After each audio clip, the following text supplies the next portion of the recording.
Hi, everyone. Thanks for your time. I'm Ethan. Our team, the project is called CourtCanva. The production and the UAT link is shown below, and welcome to play around. In the beginning, let me introduce our team first. We have 11 developers and 6 DevOps, and 1 BA and 1 UI UX. We work together as one team. Our members' LinkedIn link is shown here. Welcome to talk to us. To this content, we're going to separate to 9 parts. The first one is the introduction of the product, and then I'm going to do demo to you. After that, it's the front end and back end stack, infrastructure overview, CI/CD pipeline workflow, infrastructure as code, and monitoring. The last part will be the future improvements. Okay, let's us into our landing page first. So as you can see, it's our landing page. It's built on WordPress.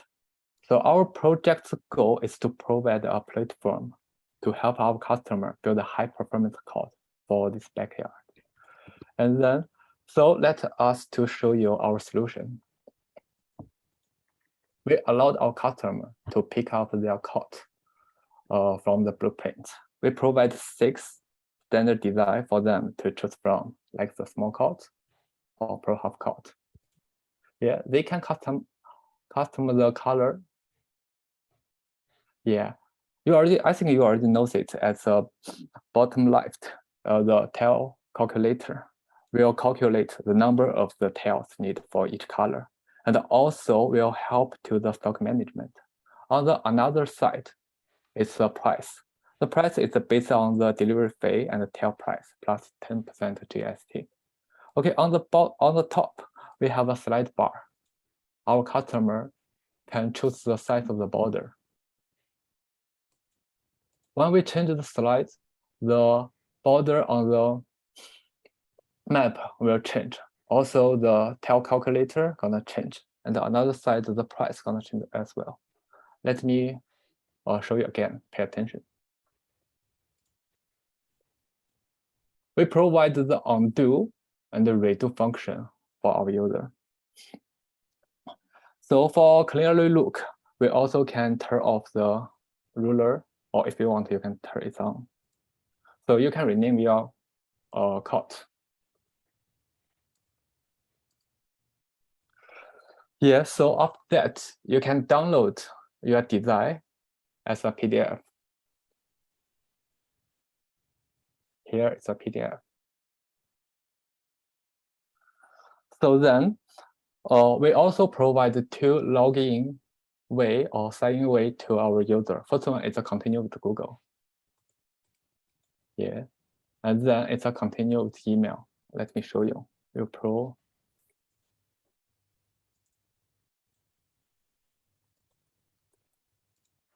And fill your information.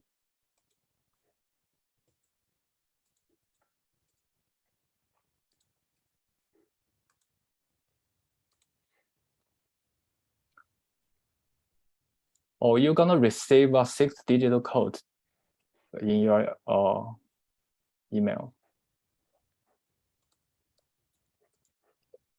to verify your email. Okay, now you log in.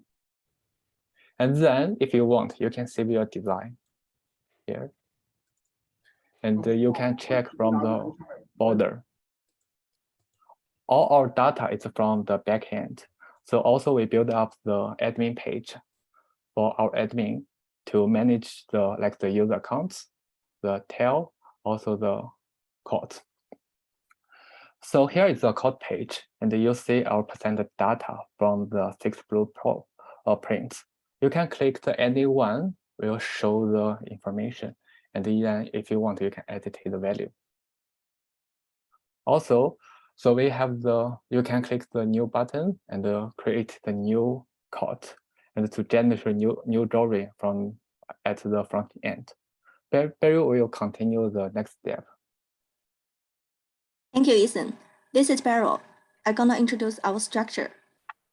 As we can see, this is our front-end stack. We choose Next.js for the framework because our core feature is image related. Chakra UI is our component library because we allow users to design based on Canva.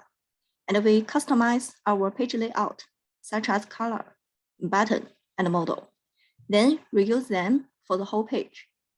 For code drawing, we use Canva as the drawing tool. This is our core unit, so will be introduced in detail later.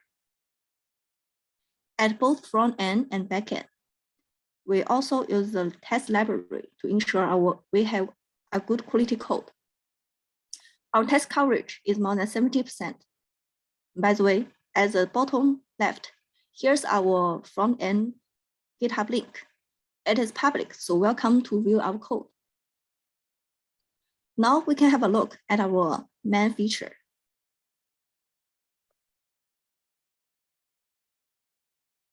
As the PPT shows, firstly, we separate each part of the code, such as 3-point area, key area, circle area, and so on. Then we draw them as small and reusable components. When we draw the whole code, we assemble them together, then layer them, flip them, or cut them into a specific dimension to build different shapes of codes we need. The code dimensions are also drawn by Canva. They have been designed to change automatically according to the code size. The code display size will be responsive by window size.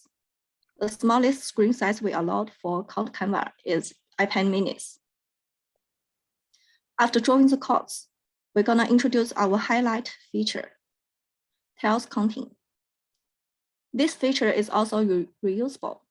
Firstly, we define the code space and scan them as squares, which is the same as the tail size. Then we find each square color as RGBA type and convert them to hex type. Finally, the tail color and the quantity will be calculated accordingly. For the backend tech stack, as the screen shows, we use them to connect with MongoDB. Then use Docker to pack as images and send them to AWS ECS. Here's the GitHub link for our backend, which is also public. And the next page is about our GitHub Workflow. We strictly follow this process, and each feature will be reviewed by at least 2 team members before it is merged into the main branch. Code will be also refactored once a week to improve our code quality. Apart from coding review, we use the Agile Workflow to manage our working process. As the PPT shows, it is our Notion board. We follow the Scrum Sprint Circle to have weekly sprint ritual at the first 7 weeks. Then we change the weekly sprint to fortnight sprint because as the project progresses, features are more complex than they are in the beginning. We would like to display more completely content in the sprint meeting. Next, we have Kiki introduce the DevOps part. Welcome, Kiki. Thank you, Vero. Hi, everyone. I'm Kiki. Let's have a look at the infrastructure overview. We have deployed Jenkins on the EC2 instance, and we put front-end static files on the S3 bucket. Users can access CDN by using HTTPS, and then they will be redirected to S3. For the backend, we are using AWS Fargate to run Docker image, and MongoDB for the database, AWS Grafana for the monitoring tool. Next, let's move on to the highlights of our project. We have 3 worth mentioning highlights. The first one is cost. We have set up rules on the AWS CloudWatch, which will trigger Lambda functions to start and stop EC2 instance on a schedule. This way, we can reduce EC2 usage and save cost. The next highlight is deployment rollback. We have created rollback pipelines on Jenkins that will roll back front-end or back-end to a dedicated version. And the last highlight is security. We're using AWS Parameter Store to host secrets and credentials. We have also configured web application firewalls to protect load balancer and Route 53. Next, Sunny Lin will explain the CI/CD pipeline workflow and Terraform. Thank you, Kiki. Hi, everyone. I'm Sunny Lin. We have configured multi-branch pipeline on Jenkins. When dev pushes source code to the GitHub, it will check those pipeline. For the front end, it will automatically build static web page file and transfer to S3. With CDN, user can access our web app with latency. For the back end, it will build doc image, push doc image to AWS ECR, and deploy to the ECS bucket. Deploying tasks in 2 different availability zones with no application load balancer, which enhance fault tolerance and availability. Enable auto scanning to scale up or down based on the traffic. It's worth mentioning that health check standard has been configured on Jenkins and the GitHub. Dev can check pipeline standard on the GitHub. It's also a requirement to merge code to the main branch. We leverage Telephone to achieve infrastructure as code. Holding the infrastructure code in the GitHub with Jenkins pipeline, we can provision and update resources for backend, frontend, and the database in one click. With different parameters, we can apply consistent infrastructure for UAT production environments. We also use S3 bucket DynamoDB as remote backend for team cooperation. Remote state files are protected by S3 access control. Next, welcome Sunny Yang to introduce Monitor. Thanks, Sunny Lin. Hi, everyone. I'm Sunny Liang. Regarding the monitoring part, we used AWS Grafana as a tool for making dashboards that helps the developers keep abreast of program health and understand the user. It's worth mentioning that developers can directly view the logs through the Grafana without logging to the AWS.